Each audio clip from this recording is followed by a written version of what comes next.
ये आकाशवाणी पटना है। अब आप अभिषेक दास से प्रादेशिक समाचार सुनिए। पहले मुख्य समाचार। राज्य में बाढ़ से हुए नुकसान का जायजा लेने के लिए केंद्रीय टीम 6 सितंबर को बिहार दौरे पर आएगी। नेपाल के जलग्रहण क्षेत्र में भारी बारिश को देखते हुए उत्तर बिहार के सभी जिले हाई अलर्ट पर। राज्य सरकार ने नदियों के जलस्तर और तटबंधों की चौकसी बढ़ाने के दिये निर्देश। गंगा, गंडक, बूढ़ी गंडक और कोसी समेत सभी प्रमुख नदियों के जलस्तर में बढ़ोतरी के कारण प्रदेश में बाढ़ की स्थिति और बिगड़ी। और टोक्यो पैरालंपिक खेलों में बैडमिंटन में हाजीपुर के प्रमोद भगत ने पुरुष सिंगल्स के फाइनल में प्रवेश कर इतिहास रचा। मिश्रित युगल मुकाबले में भी अपनी जोड़ीदार पलक कोहली के साथ सेमीफाइनल में जगह बनाई। देश भर में 18 वर्ष से अधिक आयु वर्ग के लोगों के लिए सरकारी केंद्रों पर निःशुल्क कोविड टीकाकरण अभियान जारी है। युवाओं से आग्रह है कि कोविड से बचाव का टीका अवश्य लगवाएं और अन्य लोगों को भी इसके लिए प्रोत्साहित करें। जब तक आवश्यक न हो घर से बाहर न निकलें और 3 सरल उपायों का पालन करें। मास्क लगाएं, 2 गज की सुरक्षित दूरी बनाए रखें, हाथ और मुंह साफ रखें। साथ ही कोविड से संबंधित जानकारी प्राप्त करने और मार्गदर्शन के लिए लोग राष्ट्रीय हेल्पलाइन नंबर 1075 पर संपर्क कर सकते हैं। बिहार सरकार के हेल्पलाइन नंबर 104 पर भी जानकारी प्राप्त की जा सकती है। अब समाचार विस्तार से। प्रदेश में बाढ़ के चलते हुए नुकसान का आकलन करने के लिए केंद्रीय टीम 6 सितंबर को बिहार दौरे पर आएगी। आपदा प्रबंधन विभाग से प्राप्त जानकारी के अनुसार गृह मंत्रालय में संयुक्त सचिव आर.के. सिंह के नेतृत्व में 6 सदस्यों की उच्च स्तरीय टीम बाढ़ से हुई क्षति का जायजा लेगी। टीम में जल आयोग के निदेशक संजीव सुमन और अधीक्षण अभियंता प्रदीप लाल भी शामिल होंगे। टीम पूर्वी चंपारण, पश्चिमी चंपारण, दरभंगा और भागलपुर सहित उत्तर बिहार के बाढ़ प्रभावित जिलों का दौरा करेगी। साथ ही इस टीम का पटना में राज्य के मुख्य सचिव और विभिन्न विभागों के अधिकारियों के साथ उच्च स्तरीय बैठक का भी कार्यक्रम है। बैठक में राज्य सरकार केंद्र से मदद के लिए टीम को अपना ज्ञापन सौंपेगी, जिसमें विस्तार से हर क्षेत्र के नुकसान का ब्यौरा होगा। नेपाल के जलग्रहण क्षेत्रों में हो रही भारी बारिश को देखते हुए उत्तर बिहार के सभी जिले हाई अलर्ट पर हैं। जल संसाधन विभाग के अनुसार नेपाल के पोखरा में कल 280 मिलीमीटर बारिश हुई है। साथ ही अन्य क्षेत्रों में भी भारी बारिश हो रही है। इसे देखते हुए गंडक, कोसी और बागमती नदियों के जलस्तर में अप्रत्याशित बढ़ोतरी की आशंका है। विभाग ने पूर्वी चंपारण, पश्चिमी चंपारण, मुजफ्फरपुर, गोपालगंज और वैशाली जिलों को अधिक सतर्कता बरतने के निर्देश दिए हैं। साथ ही कोसी और बागमती नदी से जुड़े जिलों को भी सतर्कता बरतने को कहा गया है। विभाग ने अपने अभियंता और कर्मियों को भी नदियों के जलस्तर पर विशेष नजर रखने और तटबंधों की लगातार निगरानी करने का आदेश दिया है। प्रदेश के बाढ़ प्रभावित क्षेत्रों की स्थिति लगातार खराब होती जा रही है। जल संसाधन विभाग के अनुसार गंगा, गंडक, बागमती, कोसी और महानंदा सहित सभी प्रमुख नदियां खतरे के निशान से ऊपर बह रही हैं। हालांकि कई नदियों के जलस्तर में स्थिरता की प्रवृत्ति बनी हुई है। इधर हमारे संवाददाताओं ने बताया कि उत्तर और पूर्वी बिहार में बाढ़ का पानी नये क्षेत्रों में फैल रहा है। पश्चिमी चंपारण जिले के ठकराहा और भरटिया गांव के पास गंडक नदी में तेज कटाव हो रहा है। नदी के बढ़ते दबाव के कारण तटवर्ती क्षेत्र के लोग आशंकित हैं। वहीं जिले के गोवर्धन थाना क्षेत्र अंतर्गत बगही, सखुआनी और दोन पंचायतों का सड़क संपर्क पूरी तरह भंग हो गया है। पूर्वी चंपारण जिले के बंजरिया प्रखंड की स्थिति सबसे अधिक खराब है। सुगौली मोतिहारी रेलखंड के खड़वा रेलवे ट्रैक के पास बाढ़ के पानी का दबाव काफी बढ़ गया है, जिससे ट्रेन परिचालन बंद होने की आशंका है।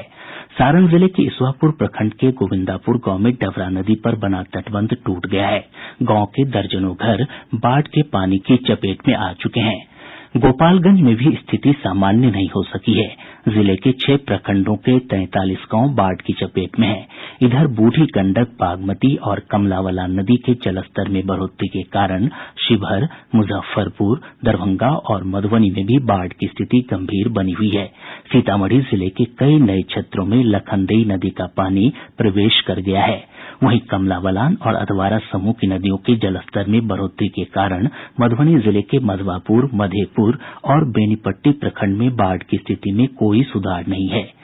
बागमती और नून नदियों के जलस्तर में उफान से समस्तीपुर के कल्याणपुर, सरायरंजन तथा मोरबा प्रखंडों में बाढ़ की स्थिति गंभीर हो गई है। समस्तीपुर रेल मंडल अंतर्गत हायाघाट थलवारा स्टेशन के बीच रेल पुल संख्या 16 पर अब भी पानी का दबाव बना हुआ है, जिसके चलते दरभंगा समस्तीपुर रेलखंड पर आज 5वें दिन भी रेलगाड़ियों का परिचालन बंद है। आज 11 ट्रेनों का परिचालन रद्द कर दिया गया है। कटिहार जिले के फलका प्रखंड में पिछले 24 घंटों के दौरान बरंडी नदी के जलस्तर में अप्रत्याशित बढ़ोतरी हुई है। हमारे संवाददाता ने बताया कि इसके कारण प्रखंड के 4 पंचायत बाढ़ की चपेट में आ गए हैं। अररिया जिले में बकरा और परमान नदी उफान पर है। जिले के आधा दर्जन गांवों में बाढ़ का पानी प्रवेश कर गया है। कोसी और बागमती में उफान के कारण खगड़िया जिले के कई प्रखंड बाढ़ से प्रभावित हैं। हमारे संवाददाता ने बताया कि 250 से अधिक पंचायत बाढ़ की चपेट में है। जिले के बेलदौर प्रखंड में कोसी नदी में तेज कटाव हो रहा है। कटाव के कारण नदी के किनारे स्थित एक विद्यालय पूरी तरह क्षतिग्रस्त हो गया है। इधर कोसी नदी में उफान से सुपौल, सहरसा और मधेपुरा जिले के कई पंचायत बाढ़ की चपेट में आ चुके हैं। मौसम विभाग ने अगले 48 घंटों के दौरान दक्षिण बिहार में वज्रपात के साथ बारिश की चेतावनी जारी की है। उत्तर बिहार में भी कुछ स्थानों पर हल्की से मध्यम बारिश हो सकती है। मौसम विज्ञान केंद्र पटना के वैज्ञानिक दिनेश कुमार भारती ने बताया कि मानसून की ट्रफ रेखा गया से होकर गुजर रही है, जिसके चलते बारिश की स्थितियां बनी हुई हैं।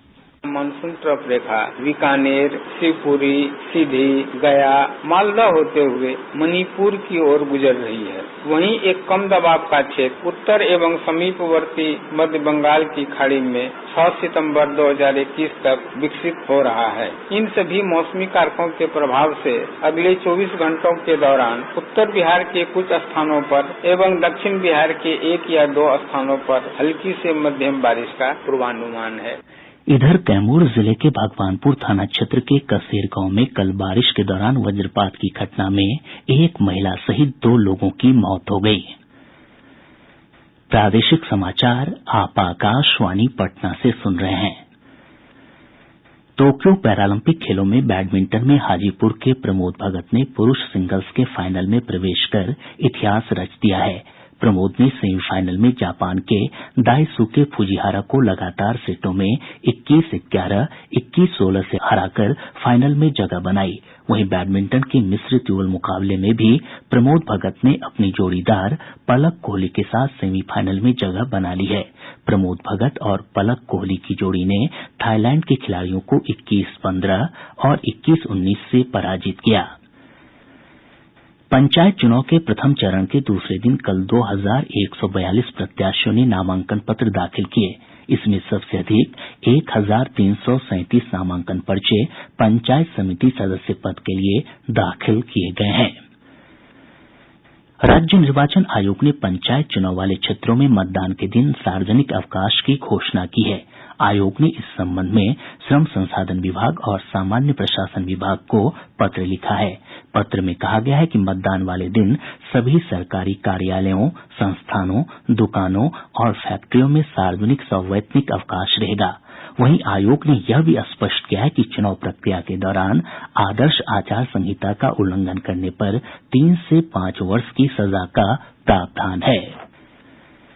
प्रदेश में अब तक 3,87,91,000 से अधिक लोगों को कोविड से बचाव के टीके दिए जा चुके हैं। इनमें से 64,59,557 लोगों को टीके की दोनों डोज दी जा चुकी है। इधर देश भर में अब तक 67,63,00,000 से अधिक लोगों का टीकाकरण किया जा चुका है। लखनऊ के किंग जॉर्ज चिकित्सा विश्वविद्यालय के डॉक्टर एसएन कुरिल ने कहा कि यदि देश के 1/3 युवाओं का टीकाकरण हो जाए तो कोरोना की तीसरी लहर को रोका जा सकता है। जो हमारी एडल्ट पॉपुलेशन है उसका अगर हम 70% भी वैक्सीनेट कर ले गए दिसंबर से पहले तो कोरोना की तीसरी लहर को डेफिनेटली रोका जाता। और यही नहीं, वैक्सीनेशन लेने के बाद भी जो बच्चों को घर पे कोविड अप्रोप्रिएट बिहेवियर की ट्रेनिंग देनी पड़ेगी। कुछ दिनों में ही जल्दी बच्चों के लिए सुरक्षित वैक्सीन भी आ जाएगी और तब सारे बच्चों को वैक्सीनेट करना ही एक अच्छा विकल्प होगा। प्रदेश में कोविड के मामलों में तेजी से कमी आ रही है। स्वास्थ्य विभाग के अनुसार पिछले 24 घंटों के दौरान 5 जिलों से 6 संक्रमितों की पहचान हुई है। पटना से 2, जबकि दरभंगा, कैमूर, पूर्णिया और सीतामढ़ी से एक एक मामले की पुष्टि हुई है। इसी दौरान 16 मरीजों को उपचार के बाद छुट्टी भी दी गई, जिससे स्वस्थ होने वालों की संख्या 7,16,000 हो गई है। स्वस्थ होने की दर 98.65% है। भागलपुर जिले के गोपालपुर से जदयू विधायक नीरज कुमार मंडल उर्फ गोपाल मंडल के खिलाफ नई दिल्ली रेल थाने में प्राथमिकी दर्ज कराई गई है। पिछले दिनों राजेंद्र नगर नई दिल्ली तेजस राजधानी एक्सप्रेस में हुए विवाद के बाद प्रहलाद पासवान नाम के यात्री ने गोपाल मंडल और 4 अन्य के खिलाफ मामला दर्ज करवाया है। बिहार विद्यालय परीक्षा समिति ने अगले वर्ष होने वाली मैट्रिक और इंटरमीडिएट की वार्षिक परीक्षाओं के लिए फॉर्म भरने की अंतिम तिथि को 10 सितंबर तक बढ़ा दिया है। पहले यह तारीख 3 सितंबर तक निर्धारित थी। नेशनल टेस्टिंग एजेंसी ने यूजीसी नेट की तिथियों में बदलाव किया है। अब परीक्षा 6 से 8 अक्टूबर तक और फिर 17 से 19 अक्टूबर तक आयोजित होगी। गौरतलब है कि इस बार दिसंबर 2020 और जून 2021 की परीक्षाओं का एक साथ आयोजन किया जा रहा है। प्रदेश में 16 से 23 सितंबर के बीच पोषण पंचायत का आयोजन किया जाएगा। इसमें लोगों को पोषाहार से संबंधित विभिन्न जानकारियां दी जाएंगी। मुंगेर जिले के लड़ैया टांड थाना क्षेत्र के शराधी गांव से एसटीएफ की टीम ने कुख्यात नक्सली जमीन कोड़ा को गिरफ्तार किया है। गिरफ्तार नक्सली पर 4 सैप जवानों की हत्या का आरोप है।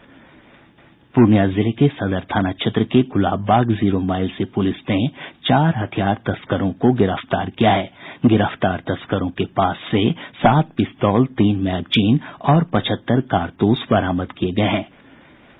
सारण जिले के अवतार नगर थाना क्षेत्र के मौजमपुर गांव के पास उत्पाद विभाग की टीम ने एक मिल्क वैन से 10 लाख रुपए मूल्य की 100 कार्टन शराब बरामद की है। अब पटना से प्रकाशित प्रमुख समाचार पत्रों की सुर्खियां। आज के सभी समाचार पत्रों ने अलग अलग खबरों को प्रमुखता से प्रकाशित किया है। प्रभात खबर लिखता है, पटना एम्स में कोरोना से संक्रमित 2 बच्चे हुए भर्ती, वेरिएंट का पता लगाने के लिए सैंपल लिया गया।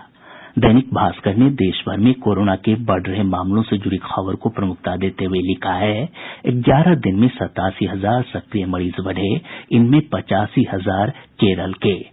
हिन्दुस्तान ने लिखा है, टोक्यो पैरालंपिक में अवनी लेखरा ने इतिहास रचा, स्वर्ण के बाद निशानेबाजी में जीता कांस्य पदक। दैनिक जागरण की सुर्खी है, ईएसआईसी की मेडिकल स्कीम का बढ़ेगा दायरा। राष्ट्रीय सहारा लिखता है, पीएफ खाते में 2.5 लाख रुपए से अधिक जमा तो ब्याज पर लगेगा टैक्स। दैनिक आज ने प्रधानमंत्री नरेंद्र मोदी के हवाले से लिखा है, भारत रूस की दोस्ती समय की मांग।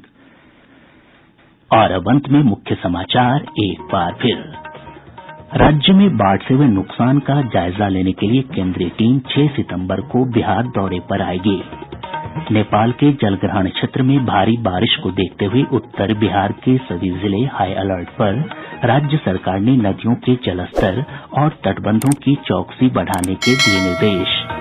गंगा, गंडक, बूढ़ी गंडक और कोसी समेत सभी प्रमुख नदियों के जलस्तर में बढ़ोतरी के कारण प्रदेश में बाढ़ की स्थिति और बिगड़ी। और टोक्यो पैरालंपिक खेलों में बैडमिंटन में हाजीपुर के प्रमोद भगत ने पुरुष सिंगल्स के फाइनल में प्रवेश कर इतिहास रचा। मिश्रित युगल मुकाबले में भी अपनी जोड़ीदार पलक कोहली के साथ सेमीफाइनल में जगह बनाई। इसके साथ ही आकाशवाणी पटना से प्रसारित प्रादेशिक समाचार का ये अंक समाप्त हुआ।